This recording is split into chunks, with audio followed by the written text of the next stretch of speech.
하나님 말씀 갈라디아서 6장 2절입니다.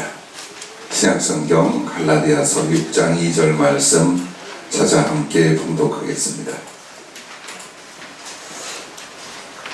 같이 읽도록 하겠습니다. 너희가 짐을 서로 지라 그리하여 그리스도의 법을 성취하라. 아멘. 주의 영께서 우리에게 하시고 싶은 주님의 마음을 오늘 이 말씀으로 하셨습니다. 짐을 서로 지라라고 하셨습니다. 과연 우리가 믿는 신앙, 우리의 신앙 생활이 하는 게 무엇인가요? 사람의 가장 중요한 건 올바른 가치관입니다. 교회를 다녀도 그냥 다니는 것과 거룩한 가치관에 붙잡혀 그렇게 마음 먹고 그렇게 실천하는 것은 전혀 다른 결과를 가져오게 됩니다. 여러분과 나에게 주님께서 십자가에 달리셔서 모든 죄악의 저주와 결과를 대신 짊어져 주셨습니다. 육체의 모든 괴로움과 고통, 그리고 영혼의 모든 슬픔과 지옥, 그리고 산채로 십자가에 가서 시간은 지옥 형벌이 부어지는 바로 그런 것이었습니다. 그리고 우리에게 어떻게 당신 자신을 주실까 그것은 곧 살을 찢어 피를 쏟아 단 하나도 남김없이 날마다 우리에게 주고 계신 예수님의 사랑이 신앙의 근본입니다.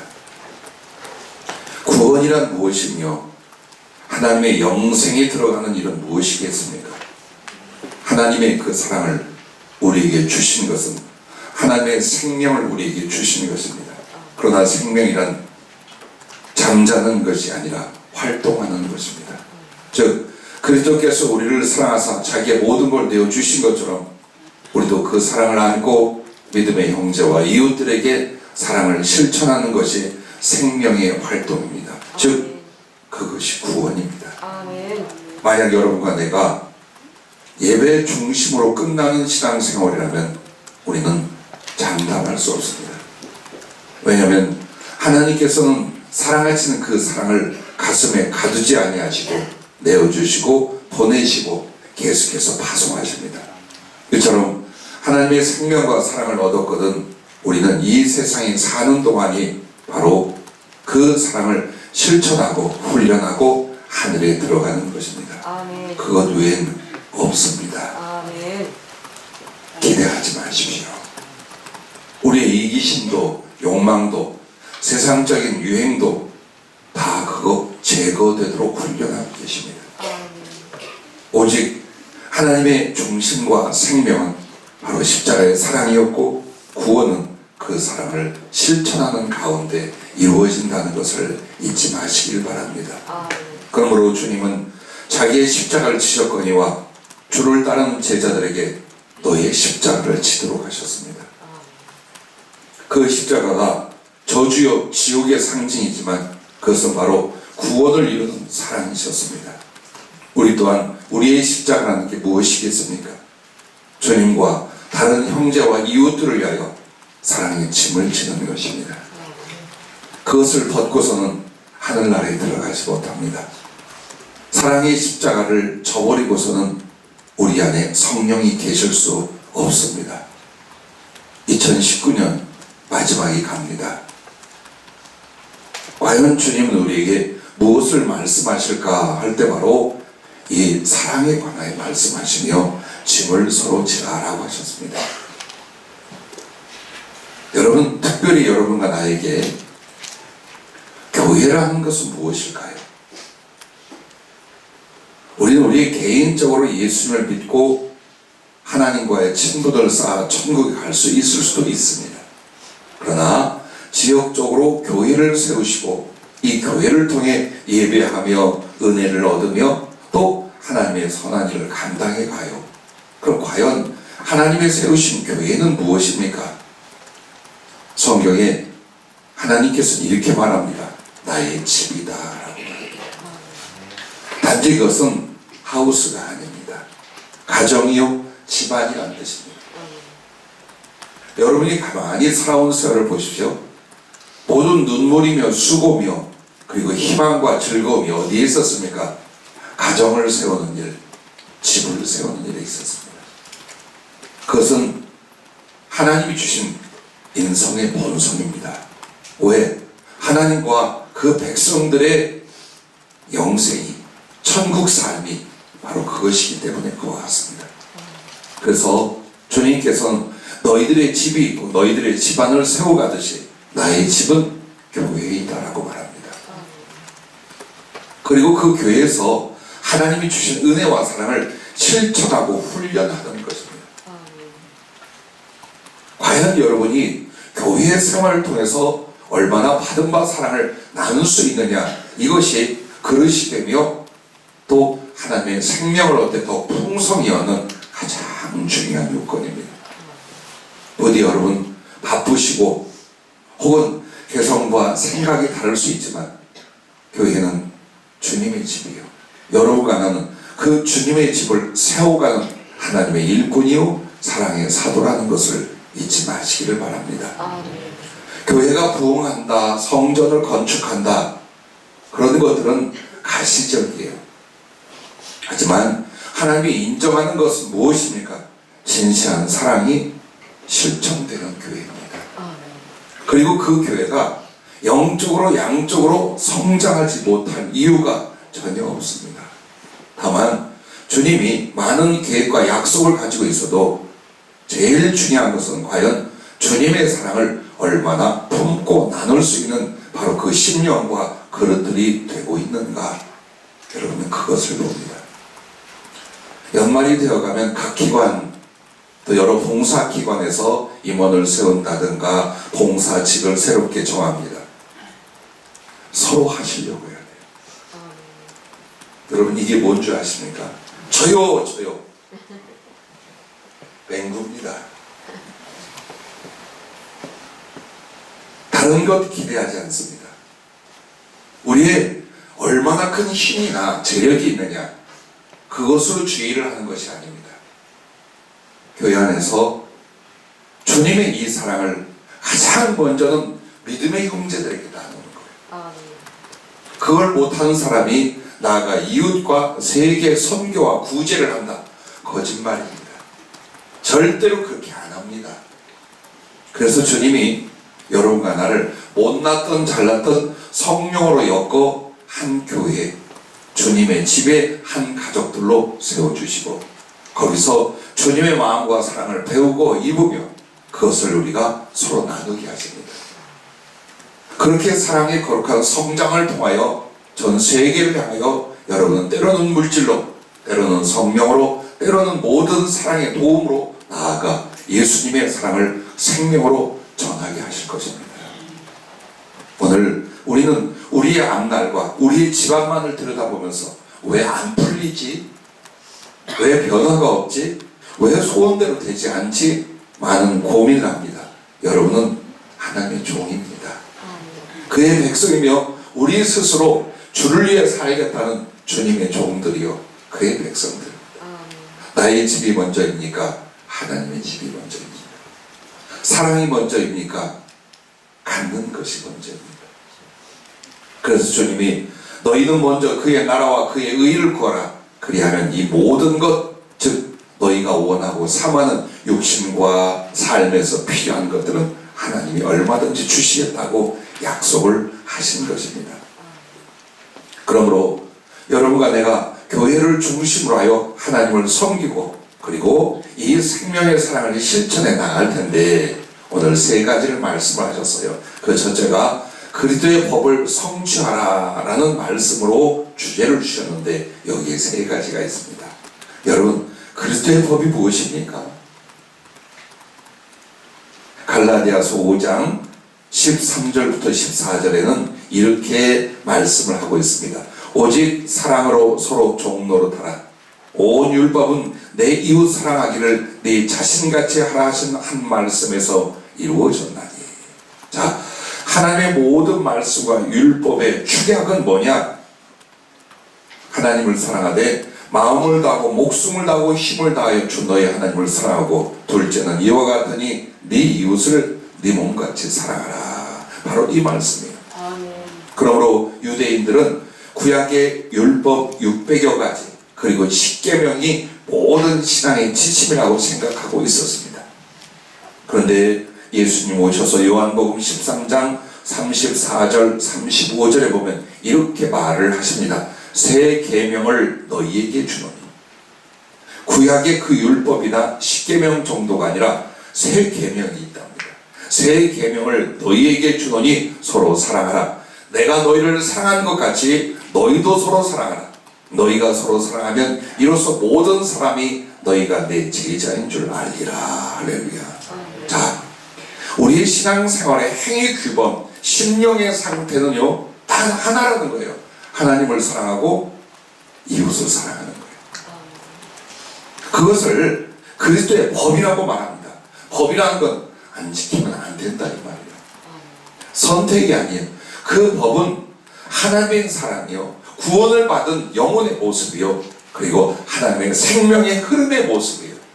근데 그 법을 거스리거나 개의치 않는다면 내 안에 그때 생명은 소멸되고 맙니다. 여러분, 봉사나 섬김이 취미생활이 아니에요. 혹은 나에게 맞고 안 맞고의 선택이 아니에요. 주께서 주신 그 구원은 끝없는 사랑의 활동을 통하여 그 생명의 온전함과 풍성함이 이어지는 거예요. 만약 여러분이 형제를 사랑할 수 없고 이웃을 사랑할 수 없다면 그리스도와는 아무 관계가 없어지는 거예요. 귀찮다, 힘들다, 바쁘다. 사랑은 원래 수고로운 것이에요. 수고 없이 사랑을 실천한다는 건 없어요. 그냥 망상일 뿐이에요. 오늘 여러분과 나에게 이해의 마지막 그리고 새로 맞는 날들 모든 속에 주님의 소원은 너희가 그리스도의 법을 성취하라. 즉 주님이 우리를 사랑하신 것처럼 너희도 서로 사랑하라. 이 부분이에요. 저도 40여 년 교회 생활과 목회를 했습니다만은 보았어요. 때로는 교회가 이렇게 유형적으로 아니지 않느냐, 하나님을 믿는 성도들이 교회이지 않느냐, 또 내가 때로는 나 혼자 이제 진리를 알았고 하나님을 섬겨가면 되지 않느냐, 갈등 많고 복잡하고 힘든 지역 교회에 대해서는 내가 내 마음대로 해도 되지 않느냐, 그런 생각을 많이 하고 나도 그런 생각을 하며 성장한 적이 있어요. 왜냐하면 교회에는 마음에 드는 것도 있지만 마음에 들지 않는 것도 있어요. 마음에 드는 사람도 있지만 마음에 들지 않는 사람도 있어요. 마음에 드는 취해정도 있지만 마음에 들지 않는 취해정도 있어요. 그러면 어떻게 할까? 피해버리자. 아닙니다. 왜 여러분을 그 교회에 가게 했는가? 왜 여러분을 그 교회를 세우게 하는가? 그것은 오직 여러 다양한 방법과 경험과 만남을 통해서 정말 예수님의 그 생명의 사랑을 실천하고 훈련하여 은그릇이 금그릇이 되게 하는 것. 나무나 질그릇이 은이나 금그릇으로 성숙하고 변화되어 하나님의 복을 땅에서 받고 하늘에서 주의 보좌의 영광을 얻게 하시게 하여 여러분과 나에게 사랑의 의무를 교회를 통해 주셨다는 것을 잊지 마시기 바랍니다. 그러면 그리스도의 법을 성취하라. 교회 생활 중에 첫째, 각각 자기의 짐을 질 것이다 라고 5절에 말씀하고 있어요. 교회에 모이는 모든 사람들은 전체 공동체이면서 각자입니다. 그런데 보십시오. 벽돌 하나하나가 잘 맞춰주고 다듬어져서 성벽을 이루고 성읍을 세워가는 것처럼 성도 한 사람 한 사람의 신앙과 섬김과 그리고 주님과의 관계 및 그의 봉사의 직무 등등을 통해서 어떻게 됩니까? 하나님의 교회, 하나님의 집은 온전한 살림과 거룩한 성장을 이루어가게 돼요. 그러기에 제일 중요한 건 각자가 자기의 역할, 자기의 사명, 자기의 의무를 감당해 줘야 합니다. 우리는 이렇게 생각해요. 그 장들이 하는 거라고 합니다. 이걸 하나 보았어요. 우리 여성교회에서 주방 봉사를 하는데 조장을 따줬어요. 그것도 안 하려고 그래요. 저요가 아니라 안 해요. 회장 뽑을 때 안 해요가 대부분의 표였어요. 조장을 부탁하는데도 안 해요, 안 해요. 천국 가세요. 안 해요, 안 해요. 성령 받으세요. 안 해요, 안 해요. 사업 축복 받으세요. 안 해요, 안 해요. 그래 보시죠. 여러분은 꽤 오랜 세월 은혜를 받아온 사람들입니다. 유치한 어린이들이 아니에요. 여러분이 이 교회는 목사의 교회도 그 누구의 교회 아니라 여러분이 그토록 사랑하는 예수님의 몸이요, 예수님의 집이요, 예수님의 교회입니다. 아멘. 그 섬김이 사람이 좋고 싫고가 아니고 내가 바쁘고 힘들고가 아니에요.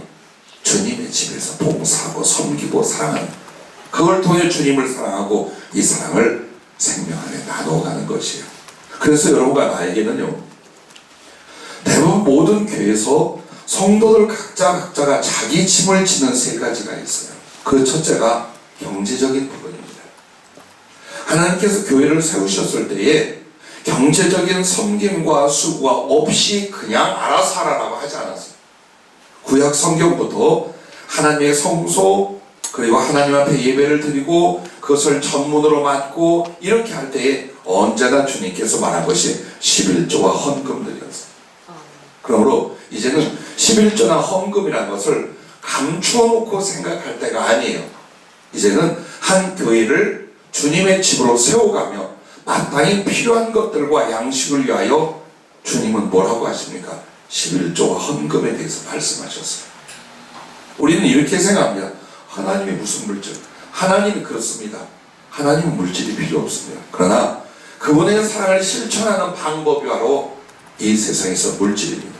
그래서 정확하게 주님은 11조와 또 감사라든지 구제라든지 선교라든지 드리던 이게 뭐냐? 주님의 집 살림을 감당하라는 거죠. 여러분의 집에서, 우리의 집에서는 한 달에 얼만큼의 수입이 있어야 하고 얼만큼의 지출이 있어야 기본적 생활, 더 나아가 윤택한 생활이 될 것이다. 계산이 다 있습니다. 이처럼 하나님의 집이라는 것은요, 모이는 사람들이 서로 섬기고 사랑할 수 있는 것을 주님 제일 먼저 말씀을 하십니다. 그래서 우리나라 교회에 이런 풍토가 있어요. 헌금이나 돈에서 말하면은 이건 세속적인 것이고 또 예민한 것이다. 그렇게 안 해도 그렇지 않아요. 집의 살림에 대해서도 남편과 아내가, 때로는 자녀들이 서로 알고 나누고 협력하고 그렇게 이어가는 것처럼 교회에서 가장 중요한 것은 11조와 드려지는 예물들로 주님의 집의 살림을 감당합니다. 그런데 이것을 누가 하느냐? 한 사람 한 사람이 각자. 그래서 주님께서 그 11조와 헌금에 대해서 뭐라고 하는가? 복을 쌓을 곳이 없도록 붙나 아니 붙나 너희가 시험하여 보라. 누구에게? 하나님을 시험해 보라. 왜 너희들에게 저주가 왔느냐? 왜 궁핍과 실패와 시련이 계속되느냐? 말라기에서 그렇게 말합니다. 너희가 하나님의 것을 도적질하고, 그리고 또 내가 무엇을 도적질했냐? 그것이 11조와 헌물이라.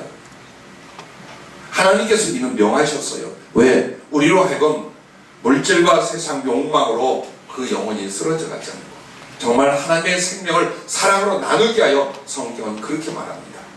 여기에 첫 신앙에서 갈등 많이 일어납니다. 엄청나게 일어납니다. 그래서 주의 종들은 웬만하면 가끔 말하고 가르치지 않아요.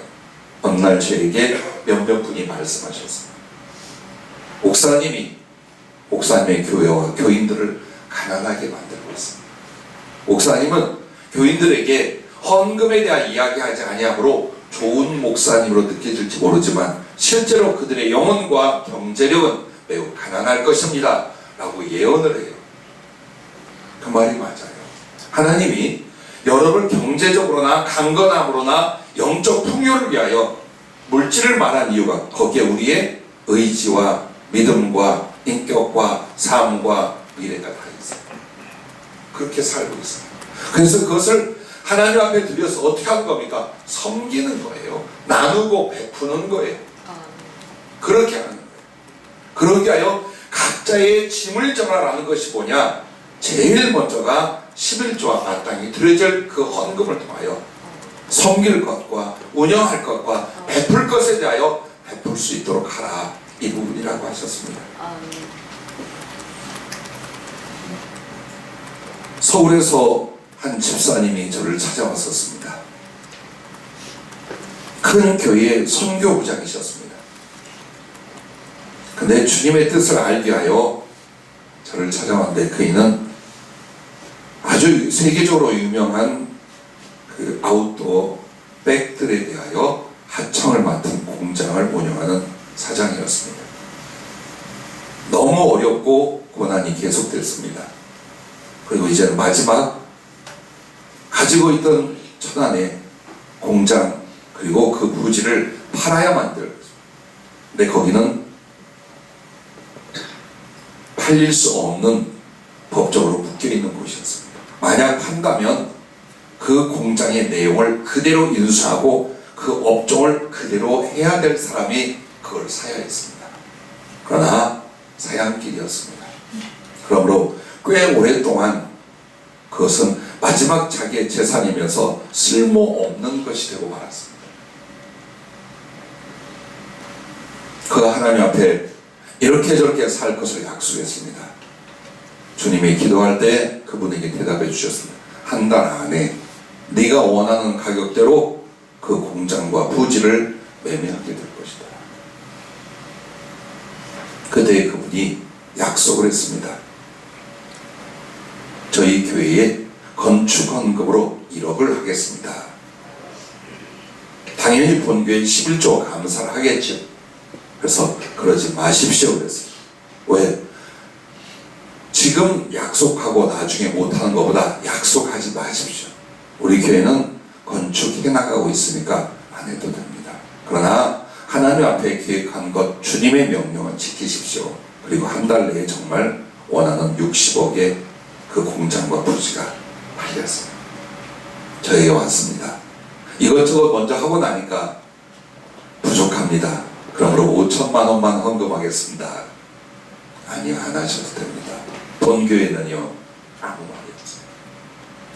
자, 3개월 뒤에 중국에 가서 공장을 세우고 했는데 싹 말아먹었습니다.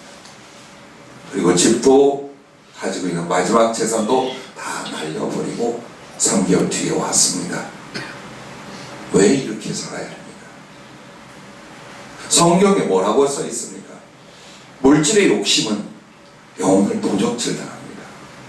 하나님이 물질 하는 것 이유가 물질의 노예가 되지 말라는 것이지, 그걸로 교회에 거대한 물질 자산을 만들라는 게 아닙니다.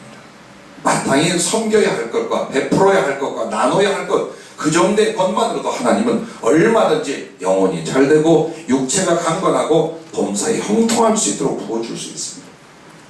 근데 우리는 내가 벌고 내가 저축하고 내가 쓰지, 그러지 않으면 벌벌벌 하고 두려워합니다. 천국이 있는 건 믿어지십니까?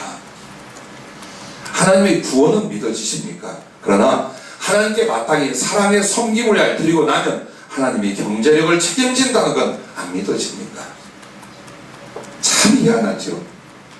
보지 않은 하나님도 믿고 천국도 믿는데 11조나 경제적으로 하나님께 드려서 사랑과 구제의 일을 할 것을 하라라고 하면, 그래서 하나님이 영혼과 경제력에 이와 같이 축복, 그것도 뭐라고 말합니까? 말라게 살 것이 있나 없나, 감당치 못할 만큼 붙나 안 붙나 하나님을 시험해 보아라. 나의 집에 11조와 허물을 들여 양식이 있게 하고, 이 말을 해요. 근데 이 말에 대해서 어떻습니까? 아무도, 아니 상당히 많은 사람들이 믿음으로 실천하지 못해요. 자, 두 번째는 여러분, 자기의 어려움과 필요는 스스로 감당하려 하라는 거예요.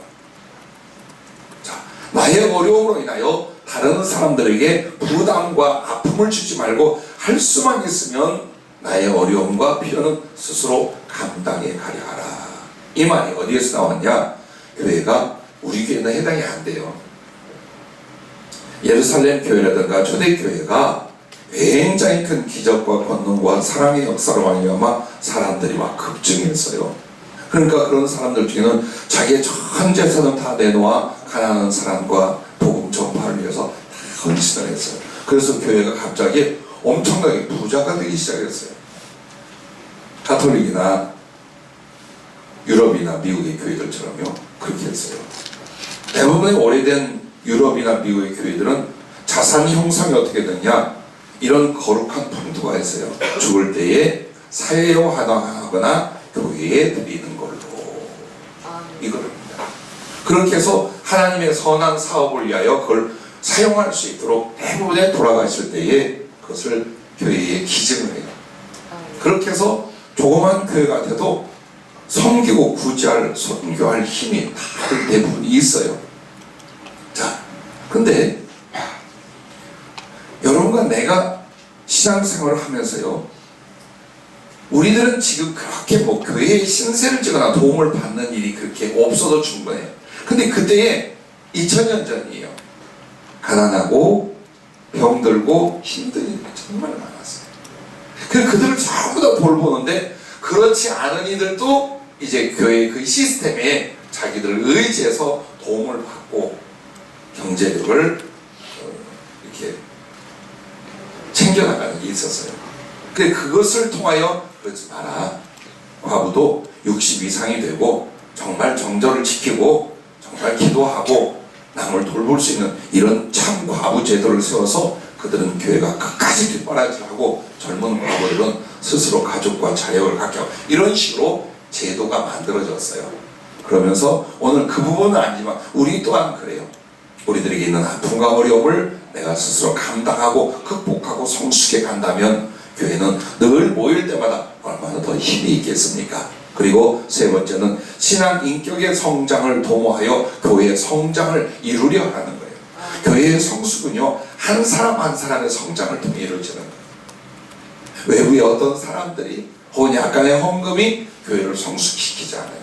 제일 중요한 건 그리스도의 사랑, 그리스도의 인격이 각자에게 성장을 이루어간다면 교회는 당연히 그 사랑과 성령의 영성 안에서 장성하게 됩니다. 그러므로 자, 내가 하나님의 이 교회를 하나님이 원하는 아름다운 성장을 이루자라고 한다면 각자의 이침을 치라는 거예요. 그리고 맨 마지막 번째가 뭐냐? 네가 성장해야 해. 목사 네가 성장하고 성도 너희들이 성장하고. 근데 그 성장은 다른 게 아니에요. 신앙 인격의 성장이다.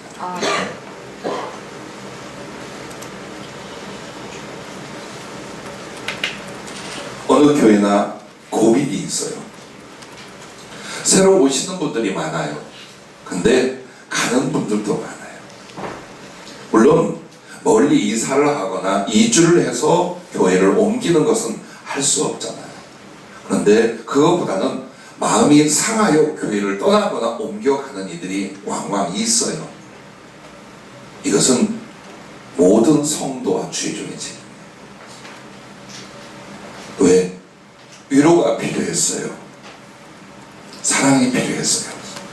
하나님과 진리 안에서 그 사랑과 위로가 필요해서 우리 교회를 선택했거나 성령이 이리로 보내준 사람들이에요. 그런데 어쨌든 누군가를 인하여 상처를 입었어요. 누군가를 인하여 아픔을 겪었어요. 도저히 차마 함께 할 수가 없어서 하나 둘 떠나갔어요. 그래서 교회는 항상 제자리를 맴돌고 있는 거예요. 그런데 어느 교회는 예를 들어서 정말 그 사랑의 인격이라든지 교양이라든지 시스템이라든지 이게 모든 사람 마음속에서 위로가 되고 기쁨이 되어요. 즉 예배를 통하여 큰 은혜는 얻지 않아도 교회의 가족들을 보면 정말 의탁하고 서로 신뢰하고 친구가 되고 가족이 되고 싶어요. 그렇다면 그 영혼이 거기에 안주하지 않겠습니까? 결국 교회의 성장이라는 건 양적으로나 영적으로나 어디에 달려있느냐? 사랑의 인격적 성숙에 달려있습니다. 어린아이 같은 사람들이 장년이 되는 거예요.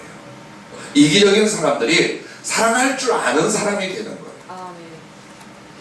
나 하나 귀찮고 힘들어 이게 아니라 내가 해야 다른 사람이 늘 힘들어. 난 이 고백이 있기를 바래요. 이런 말씀도 합니다. 주를 위해 죽겠다. 복음을 위하여 사명자로 살겠다. 그런데 내 귀찮거나 내 자존심 상하거나 내가 힘든 건 어때요? 팍팍 나타내요. 그런 거 아니에요. 그리스도를 위해 죽는 건 총 맞아 죽는 게 아니에요. 오늘 나를 부인하는 데 죽는 거예요. 다른 사람의 유익과 다른 사람의 덕과 다른 사람의 사랑을 위해서 내가 나를 포기하거나 낮추게 하여 그 죽음이 필요한 거예요. 그게 순교예요. 그래서 앞으로도 그렇습니다. 많은 영혼들을 보내주시게 하여 일단 이 계획과 지금 교회의 시스템 안에서 여러분과 나를 굉장히 많이 은혜도 주시고 주님이 훈련하고 계셔요. 우리 교회가 구조나 역량이나 그리고 양적으로 항상 이렇지 않아요. 중요한 건 이후에 하나님께서 이 교회를 갖가지로 들어 쓰실 때 여러분이 어떤 역할을 할 수 있으며 어떤 그릇으로서 베풀고 가르치고 섬길 수 있는 사람들이 되는가를 주님이 기회를 주시고 있으며 다뤄보고 계셔요. 그래서 여러분과 나에게는 지금의 소중한 신앙생활을 통하여 미래를 볼 수 있어요. 하나님이 나를 어떻게 쓰시며 하나님이 당시의 집이란 이 교회를 통해서 어떤 일들을 이루실 것인가, 나는 어떤 역할과 어떤 쓰임을 받을 것인가, 그 계획과 기도가 정말 절실히 필요합니다. 그러므로 보십시오. 하나님을 섬기는 데도 신앙 인격의 성장이 필요하지만 제일 중요한 건 만나고 함께하는 내 믿음의 형제들에게 좀 더 지혜로운 사랑과 위로와 복음의 나눔을 위해서 여러분의 인격적 성장이 일어나야 돼요. 웃음을 잃지 않는, 손을 내밀 수 있는, 무한히 품어줄 수 있는, 격려해 줄 수 있는 지혜로운 위로와 대화를 나눌 수 있는 바로 이 성장이 필요합니다.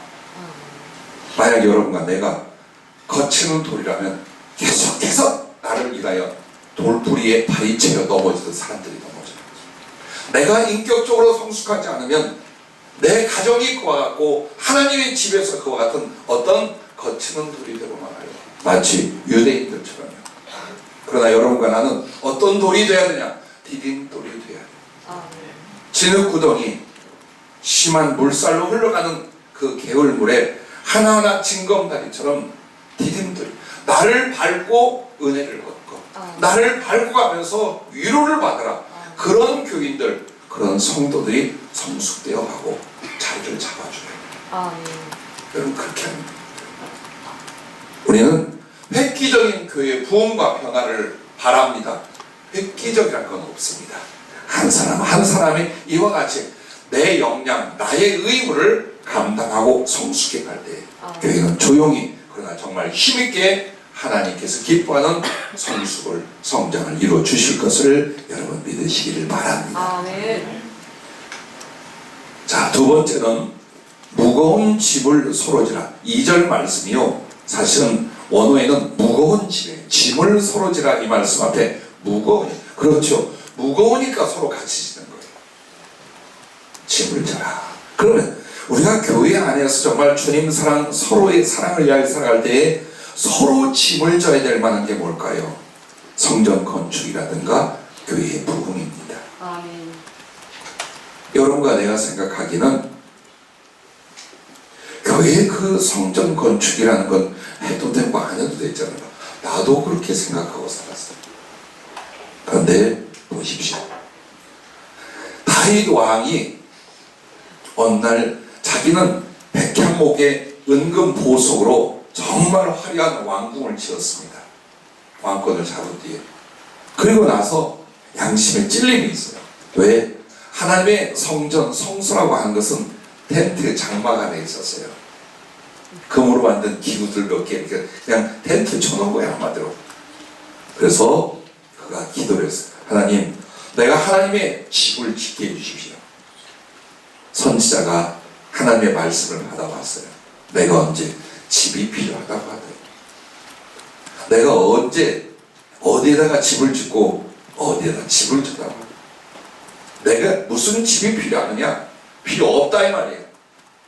근데 뭐라고 하시줄 압니까? 그 뒤에 근데 말이야, 너는 합당치 않아. 내 집을 짓는데 피를 많이 흘렸어. 그러니까 네 아들 솔로몬을 통해서 내가 성전 건축하게 해줄게. 자, 주님의 마음은 뭐예요? 성전을 건축하지 말라는 거예요. 하라는 거예요. 그리고 뭐라고 하시나? 네가 나를 위하여 집을 지으면 내가 너와 너의 아들을 위하여 너의 집안이 영원히 견고히 서게 하리라. 그 약속이에요. 즉 주님은 건물로서 그게 필요한 게 아니에요. 그 건물을 지어드리기까지 성도들의 주님을 섬기는 마음, 그걸 받으시는 거예요. 그리고 너무나 감동하셔서 뭐라고 하느냐? 나는 너희의 집안 전체를 세울 것이요 너희의 집안이 영원히 내 앞에 서 있게 하리라. 그래서 예수 그리스도는 혈통으로 보자면 어디예요? 다윗의 후손으로 오셨어요. 결국 다윗의 집안 영원히 서갈 수 있게 하시는데, 다른 여러 가지 이유도 있었지만 성전 건축의 그 마음, 하나님의 전이 최소한 우리 집보다는 나아야지, 하나님께 예배드리는 곳이 내가 머무는 처소보다 나아야지 했던 그 다윗의 사랑스러운 마음이 결국 그 집안을 그렇게 세우게 만들었어요. 자, 우리도 천안의 성전 건축을 이루었습니다만 그때도 정말 많은 헌신과 사랑 그리고 손길을 통해 기적과 같이 이루었었어요. 이 용인이나 기타 지역에도 주님이 계획을 세우고 계시죠. 특별히 내년이 중요해요. 내년에 주님이 시작할 수 있음을 알려주셨어요. 성전 건축에 대하여. 그런데 중요한 건 이거예요. 여러분과 내가 교회의 부흥이니 세계 선교니 성전 건축에서 많은 사람이 이렇게 생각, 아니면 아니라고 해주십시오. 하나님이 어떻게 하시나 보자. 성령이 그러셔야 필요합니다. 너희 교회가 대부분 이렇게 생각한다. 내가 어떻게 하나 보자. 근데 주님이 이렇게 말씀. 그래서 나도 너희가 어떻게 하나 보자 하고 계신다. 그게 주님이다. 우리에게 모든 걸 감당하는 게 아니에요. 다윗처럼 그 가슴이에요. 하나님을 경외하고 주를 더욱 사랑하는 그 마음 속에서 일어나는 그 부분이에요. 아마도 성전 건축이 용인에 될 수도 있지만 우리가 생각하지 못할 타 지역에 될 수도 있고, 용인에도 있거니와 타 지역에도 동시에 세워질 수도 있습니다. 진행이. 그러나 중요한 건 주님이 우리를 지켜보신다. 우리는 이렇게 말합니다. 뭐가 있어야죠. 응? 뭐가 있어야죠, 주님. 여러분, 뭐가 있는지 없는지 문제가 아니에요. 하나님의 마음이 감동하시면 아니 될 것을 되게 하십니다. 없는 것을 있게 하십니다. 죽은 자도 살리십니다. 우리는 그분에 대한 헌신과 사랑으로 주님의 마음에 감동을 드리는 것이 우리가 우리의 힘과 우리의 물질과 우리의 역량으로 모든 걸 하는 게 아니에요. 아니, 그렇게 할 수도 없어요. 다만 마음을 다한 여러분의 사랑과 섬김을 통해서 주님께서 그와 같은 일들을 이루시며 또 그 일을 위하여 마음을 쓰고 삶을 드리는 자들의 집안을 주님이 축복하고 세우시겠다 그랬어요. 예루살렘 교회에 바나바라는 이가 있었습니다. 빌립보 교회에 루디아라는 이가 있었습니다. 로마 교회에 브리스가와 아굴라라는 사람이 있었습니다. 골로새 교회에 빌레몬이라는 사람이 있었습니다. 지금 말한 사람들은 대부분 자기의 집을 다 바쳐서 교회를 세운 사람들. 내 집에 있는 교회, 우리 집에서 교회를 이렇게 해서 자기의 집안 전체가 교회가 되는 사람들이었어요. 그리고 역사에 그렇게 거룩한 복음 전파, 사랑, 나눔의 터가 된 교회들이 대부분 보면 어느 성도가, 어느 교인들의 그 기가 막힌 사랑과 헌신으로 말미암아 영원히 하늘과 땅에 기록되고 남아있다는 걸 여러분 아실 줄로 믿습니다. 두 번째는 우리가 서로 무거운 짐을 지는 게 뭐냐? 주의 종이나 사명자나 성도들을 섬겨가는 문제입니다. 교회에서 가장 중요한 건 사람을 양육하는 일입니다. 사람을 구원하고 그리고 그 구원받은 사람이 역시 복음을 전하고 다른 사람들에게 위대한 하나님의 생명과 사랑을 나누는 데에 헌신될 수 있도록 바로 이 사람들을 세우는 거예요. 주님이 이 교회를 세우시는 가장 궁극적인 목적도 그것이었어요. 사람이 움직이지 않고 사랑이나 복음이 전해지지 않습니다. 그러나 그 사람이 움직이는 건 그만큼 은혜를 얻고 사랑을 받고 성령에 붙잡혀 나아간 사람들이 아니면 이 복음을 전해줄 수가 없습니다. 또한 온 세상에, 우리나라 안에서도 그래요. 온 세상에 굶어 죽는 아이들이 있습니다. 병들어 죽는 사람들이 그렇게 많습니다. 배우고 싶어도 배우지 못하는 사람들이며 아무 문화 혜택도 누리지 못하는 사람들이 얼마나 많은지 모릅니다. 나도 가난해, 나도 힘들어하지만 우리는 먹고는 살아요. 구멍난 옷을 헤쳐진 채로 겨울을 지나지 않아요. 여러분, 주님의 마음은요, 전 세계에는 그런 사람들에게 가 있어요. 이런 양 한 마리에게 주님의 마음, 목자의 마음이 가 있는 것처럼 병들고 고통받고 괴롭고 힘든 바로 이런 사람들에게 인류 중에 하나님의 마음이 가 있어요. 그래서 우리가 하나님을 섬기는 방법을 뭘로 하는 거예요? 우리 교회의 이 사랑이 어디로 나가게 하는 거예요? 온 세상으로 나가게 하는 거예요. 이웃들에게, 그리고 정말 외지고 고통받는 혼자 죽은 분들이 한 해에도 몇 명이 있었어요. 우리가 돌보는 독거노인이나 환자 중에 홀로 죽은 분들이 있어요. 아무도 찾아보지 않는 사이에 시신이 되어버렸어요. 나는 요양원이나 독거노인들이나 환우들을 돌보는 거 너무 감사히 여겨요. 이 일에 주의 종들과 우리 성도인들이 참 애쓰고 수고하는 모습, 어떤 사역보다 귀중히 여겨요. 더 하신 것, 우리에게 사랑해 줄 수 있는 힘이 조금만 더 있으면, 조금 더 널리 살펴줄 수 있는 힘이 우리 교회에 있으면 그것이 기도 제목이에요. 그런 일들을 감당하게 하기 위하여 여러분과 나에게 작은 일을 먼저 시킵니다. 그래서 일단은 어렵고 힘든 사람들을 돌보고 그 중에 주님이 구원을 할 거예요.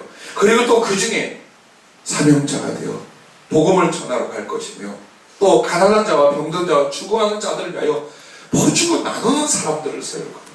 나는 우리 교회에요, 사업하는 분들이 전부 다 선교 기업이 되기를 기도하고 있어요. 선교 기업이란 누구누구의 특정한 타이틀이 아니에요.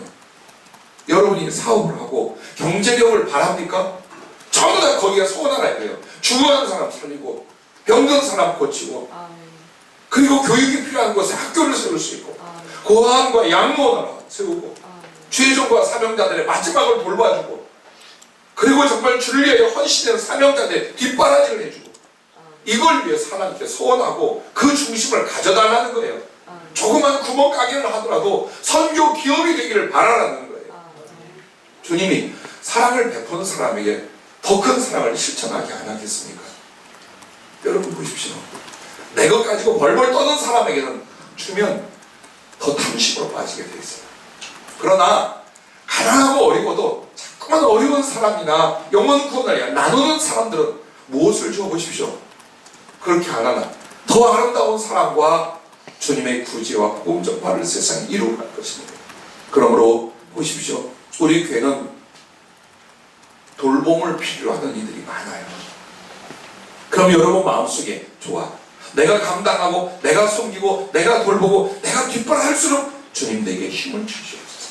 작은 일을 감당하면서 그렇게 기도한다면 주님은 그 기도를 진실이라고 하나요. 그러나 작은 일도 하지 않고 하는 기도는 주님이 진실이라고 여기지 않으셔서 그 기도가 응답이 안 되는 거예요. 여러분이 실천하며 하는 기도는 주님께서 그 중심을 받아 이루세요. 실천 없이 하는 기도는 주님 뭐라고 그럽니까? 그것을 진실하고 여기지 않으셔요. 그래서 여러분과 나에게 무거운 짐, 이 교회 안에서 주님이 원하시는 그 사랑과 생명을 이제 이 안에서만 아니라 온 세상으로 나가야 될 그 일에 대하여 서로 그것을 감당하려는 착한 마음, 기쁜 마음을 가져주시기를 주의 이름으로 부탁합니다. 세 번째는 각각 자기 일을 살피라는 겁니다. 4절 말씀에 보면 각각 자기의 일을 살피라. 그리하면 자랑할 것이 자기에게는 있어도 남에게는 있지 아니하리니 라는 헷갈려 제대로 이해할 수 없는 말씀이 있습니다. 자, 다시 한번 보시죠. 각각 자기 일을 살피라. 그리하면 자랑할 것이 자기에게는 있어도 남에게는 있지 아니하니. 이게 무슨 말일까요? 이 말은 여러분과 내가 섬기는 모든 일들을 타인과 비교하지 말라는 거예요.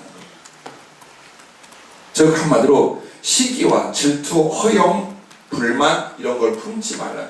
네가 맡은 그 봉사를 자세히 주의해봐라. 얼마나 고귀한 것입니까? 얼마나 합당한 것이며 얼마나 하나님의 사랑이 있는 것인가를 보아라. 그 말을 하는 거예요. 나는 교회에서 이런 역할이고 누구는 이런 역할이고 나는 맨날 지질이 고생하고 누구는 퍼퍼 놀고 누구는 장이고 나는 아무것도 아니고 그러지 말라라는 거예요. 왜? 여러분이 무엇인가 섬기는 일을 맡고 나면 그것은 주님이 주셨고 주님의 인준으로 된 거예요. 그리고 한번 보십시오. 그 자그마한 섬김과 봉사가 얼마나 사랑스러운 것인지, 얼마나 이 교회에 욕이 난 것인지, 얼마나 다른 사람들에게 필요한 것인지. 그러니까 자랑할 것이 뭡니까? 감사하고 기뻐할 보람이 네 자신, 네가 맡은 그 직분에 있다는 걸 알게 될 것이다. 그걸 말씀해 주는 거예요. 그러므로 내가 교회를 다니고 있을 때 내 교회 주님의 집을 온전히 성장 아름답게 지어가겠다는 마음은 바로 이런 사랑과 섬김이 있습니다. 부디 올해 한 해 동안 어떤 시스템과 조직 안에서 우리가 섬기고 주의를 해왔습니다. 나는 형편과 처지 상관없이 모두 다 섬김의 자리에 있기를 바라요. 봉사를 기뻐하고 나누고 섬기는 것을 주님을 위하여 하듯 정말로 여러분은 갖기를 바라요. 그래서 누군가가 도와주십시오. 이 일을 맡아주십시오. 그때 기꺼이 내가 하겠습니다. 이 말이 있기를 바라요. 또 누군가는 가만히 둘러보니 자기한테 청탁을 안 해. 시키지 않아. 그런데 내 마음에 이것은 꼭 해야 될 일이에요. 해야 될 베품이고 섬김이에요. 그러면 스스로 말하신 것을 감당하는 이 아름답고 착한 성도들이 많이 곳곳에 세워질 수 있기를 바랍니다. 그래서 여러분과 나에게 이 예수님의 법, 이 사랑의 법을 성취하기 위해서는요, 성령의 권면을 섬세하게 실천할 수 있어야 돼요. 마음에 와요. 안 오는 사람 없어요. 분명히 주님이 사랑하고 선교하고 봉사하고 대접하고 주님의 집을 정말 아름답게 이거 다 옵니다. 안 오는 사람이 없습니다. 그런데 우리는 대부분 무시를 하는 거예요. 이걸 무시를 하는 거예요. 그래서 성령의 그 세미한 음성을 나 역시 아주 민감하고 이렇게 받아들이는 거예요. 그래서 작은 일을 하는 거 누군가니래요.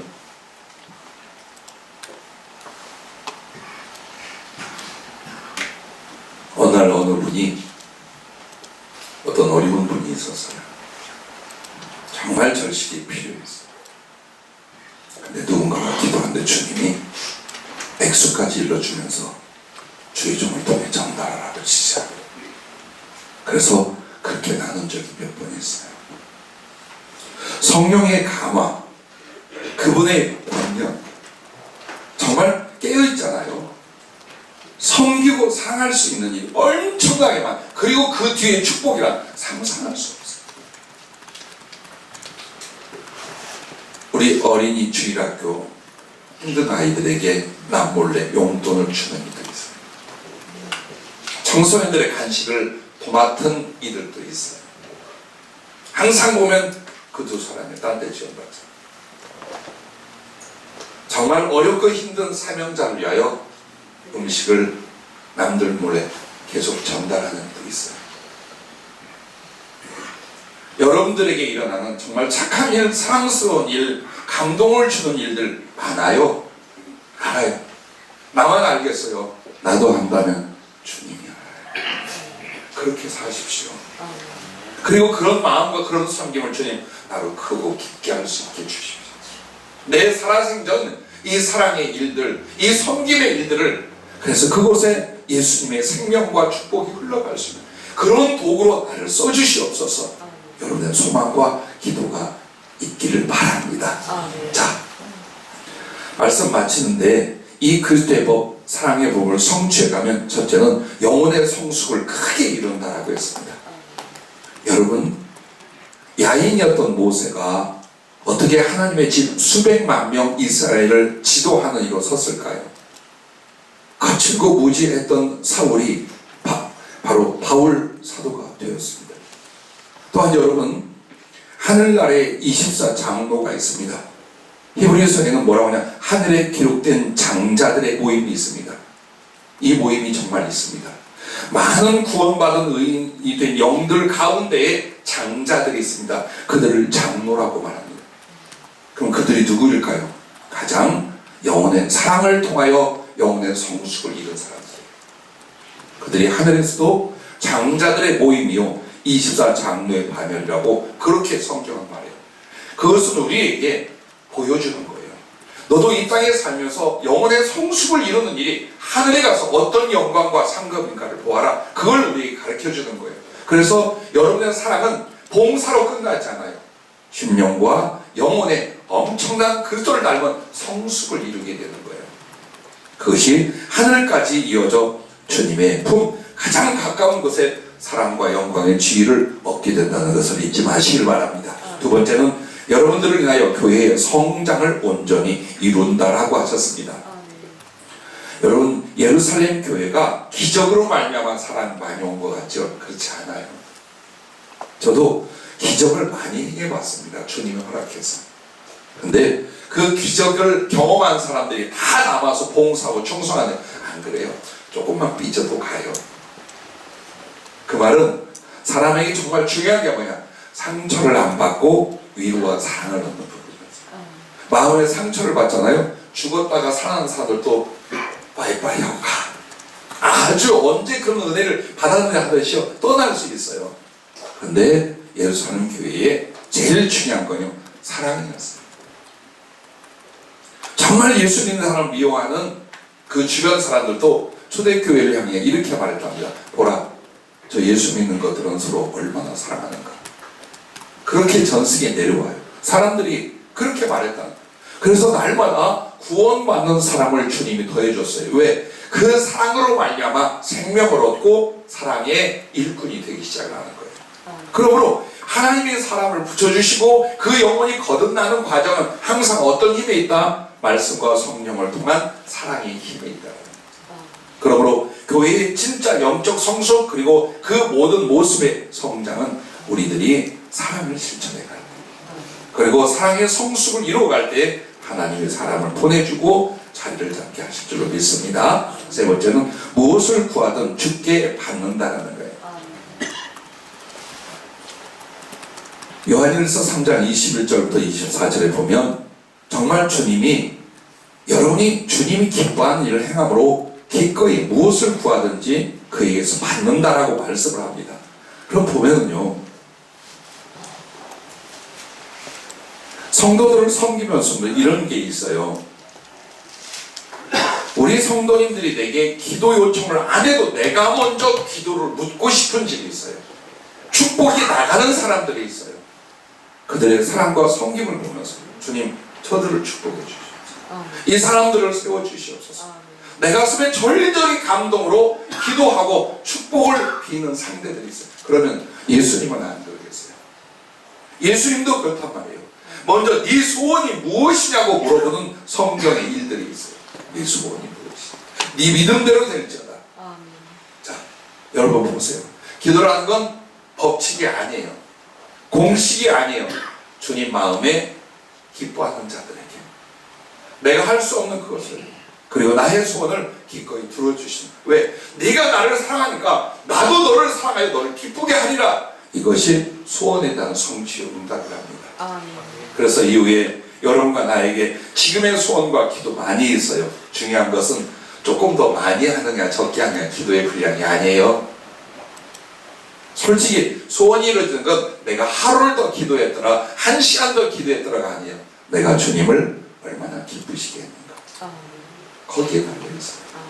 그러므로 여러분과 내가 한 해 동안에 받은 일도 큽니다. 그러나 주님이 이런 부분을 통하여 주님의 집을 통하여 섬기는 것과 사랑의 일들을 먼저 훈련하고 실천해 간다면 온 세상을 향하여 구원의 복음과 이 사랑을 나눌 수 있는 바로 그런 그릇으로 그런 교회로 세우고 여러분을 쓰시겠다는 약속이 이들로 믿으시기를 바랍니다.